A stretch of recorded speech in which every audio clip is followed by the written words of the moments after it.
Assalamualaikum warahmatullahi wabarakatuh. Kami dari kelompok 3 kelas 12 MIPA 2 akan mempresentasikan materi tentang mekanisme evolusi. Pertama-tama izinkan saya memperkenalkan diri. Saya Cynthia Oktaviani sebagai moderator dan pemateri.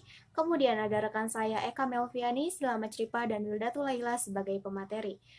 Selanjutnya langsung saja kita mulai pemaparan materi. Kepada Selamat Cipa saya persilahkan. Pengertian.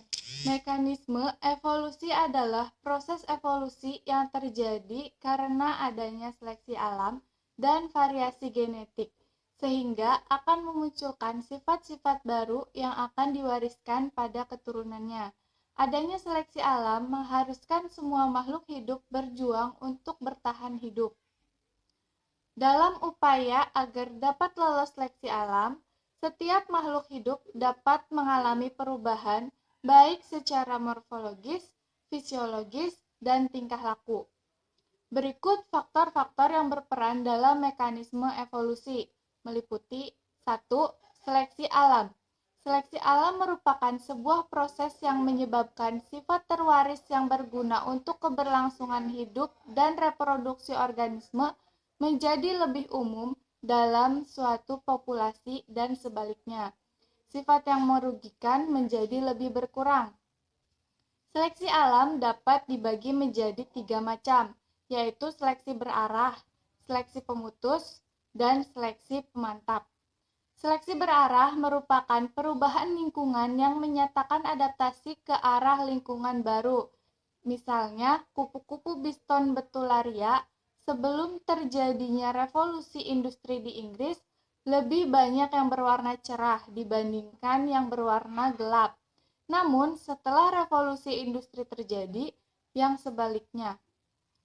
Seleksi pemutus merupakan seleksi yang terjadi jika kondisi lingkungan yang berbeda menyebabkan suatu populasi terbagi menjadi 2 subpopulasi.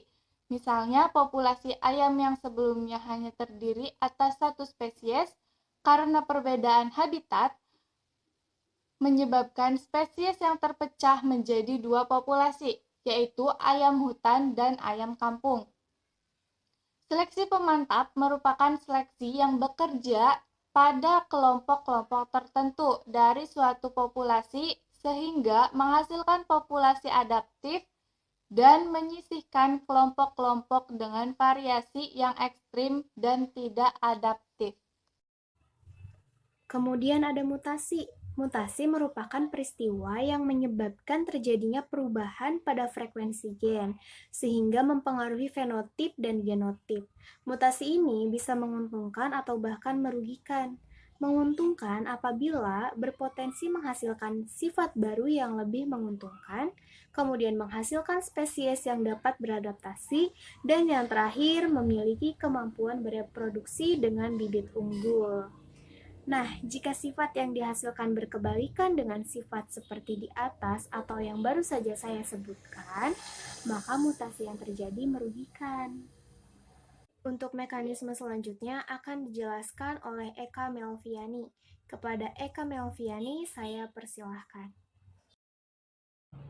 Aliran gen terjadi ketika terjadinya migrasi dan kawin pada individu di antara populasi.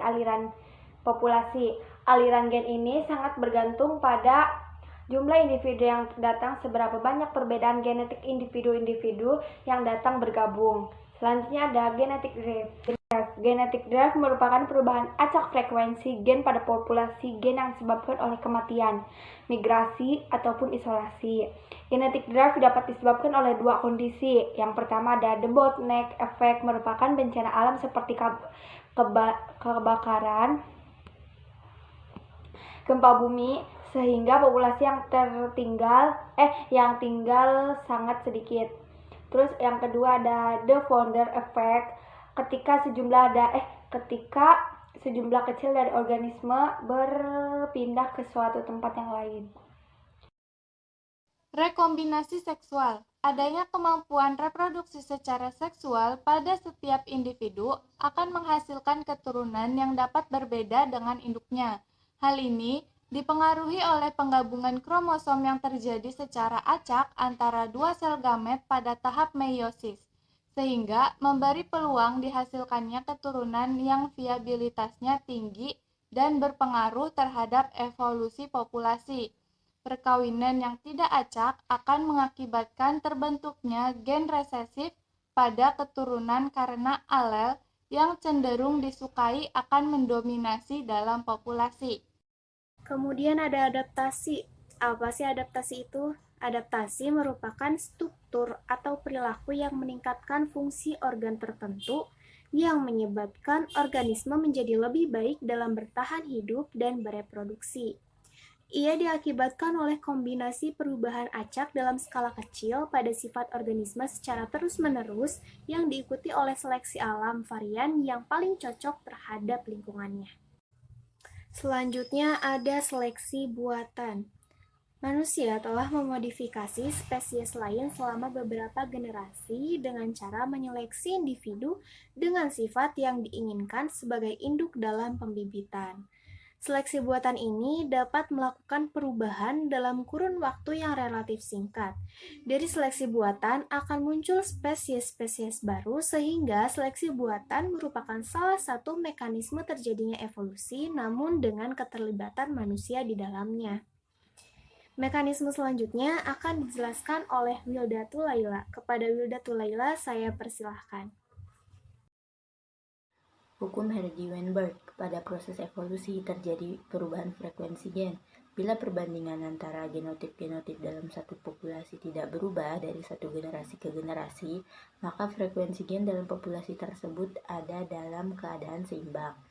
Artinya tidak terjadi evolusi. Frekuensi gen berada dalam keseimbangan apabila tidak terjadi migrasi, tidak ada mutasi, atau harus ada keseimbangan mutasi di mana perubahan genetis ke satu arah diimbangi oleh sejumlah mutasi yang sama dalam arah berlawanan. Tidak terjadi seleksi. Reproduksi harus berlangsung acak.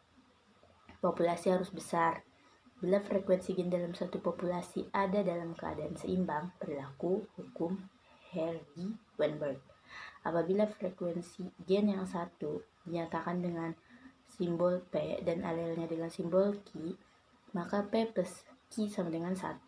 Bila frekuensi gen A sama dengan P dan frekuensi gen A kecil sama dengan Q, maka frekuensi genotip A besar banding A besar A kecil banding A kecil sama dengan P kuadrat banding 2PQ banding Q kuadrat.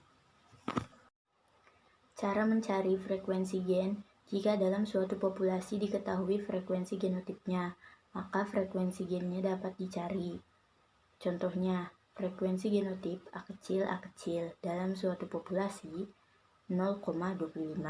Tentukan frekuensi gen A besar banding A kecil serta frekuensi genotip A besar A kecil dan A kecil. Jawabannya, frekuensi gen A kecil sama dengan A kecil sama dengan 0,25. Diakarkan jadi 0,5. Jumlah frekuensi gen A besar tambah A kecil sama dengan 1. Jadi frekuensi gen A besar sama dengan 1 dikurangi 0,5 sama dengan 0,5. Frekuensi genotip A besar banding A besar A kecil banding A kecil sama dengan 0,5A tambah 0,5 A kecil dikali 0,5 A besar ditambah 0,5 A kecil sama dengan 0,25 A besar banding 0,50 A besar A kecil banding 0,25 A kecil. Penerapan hukum Hardy-Weinberg dalam perhitungan frekuensi gen dalam populasi sebagai berikut. Soal 1. Dalam suatu populasi terdapat kelompok perasa pahit kertas PTC sebesar 64%, sedangkan yang lainnya bukan perasa PTC. Bukan perasa PTC dikendalikan oleh gen T kecil dan perasa PTC dikendalikan oleh gen T besar. Tentukan frekuensi genotip populasi orang PTC dan non-PTC. PTC dan PTC plus non-PTC 100%. PTC genotip T besar atau T besar T kecil sama dengan 64%. Yang tidak PTC berarti 100% dikurangi 64% sama dengan 36%. Diubah ke desimal jadi 0,36. Maka frekuensi gen T kecil sama dengan kan Q kuadrat. Kita mencari Q berarti 0,36 nya diakarkan jadi 0,6. Terus kita T besar plus T kecil sama dengan 1. T besar plus T kecil sudah diketahui 0,6 sama dengan 1, T besar berarti 1 dikurangi 0,6, T besar sama dengan 0,4. Frekuensi T besar banding T kecil sama dengan 0,4 banding 0,6. Frekuensi genotip T besar banding T besar, T kecil banding T kecil, T kecil. Itu tinggal mengalihkan T besar plus T kecil dikuadratkan. Jadi 0,4 T besar plus 0,6 T kecil dikali 0,4 T besar plus 0,6 T kecil. Ketemu hasilnya jadi 0,16 T besar plus 0,24 T besar T kecil plus 0,24 T besar T kecil plus 0,36 T kecil T kecil. Jadi dijumlahkan 0,16 T besar 0,48 T besar T kecil plus banding 0,36 T kecil T kecil. Atau bisa juga jadi 16 T besar banding 48 T besar T kecil banding 36 T kecil T kecil. Disederhanain jadi 4 T besar banding 12 T besar T kecil banding 9 T kecil T kecil. Soal yang kedua, diketahui frekuensi orang albino pada suatu masyarakat adalah 25 di antara 10.000 orang. Berapa persentase orang pembawa sifat albino yang heterozigot? Orang albino berarti genotipnya A kecil sama dengan Q kuadrat. Kita cari Q kuadrat sama dengan 25 per 10.000. Didesimalkan jadi Q kuadrat sama dengan 0,0025. Nyari Q berarti diakarkan jadi 0,05. Nah, P plus Q kan sama dengan 1. P, Q-nya kan udah diketahui 0,05. Sama dengan 1. P sama dengan 1 dikurangi 0,05. Berarti P-nya 0,95. Tinggal kita kalikan ke 2PQ. Soalnya kan mau mencari yang heterozigot. Tuh, 2 dikali 0,05 dikali 0,95. 2 dikali 0,0475. Jadinya 0,095. Karena ditanyakannya persentase berarti 0,095 dikali 100%. Jadi 9,5%. Demikian presentasi kami kali ini. Semoga apa yang kami sampaikan dapat bermanfaat bagi kita semua. Kurang lebihnya mohon maaf. Wassalamualaikum warahmatullahi wabarakatuh.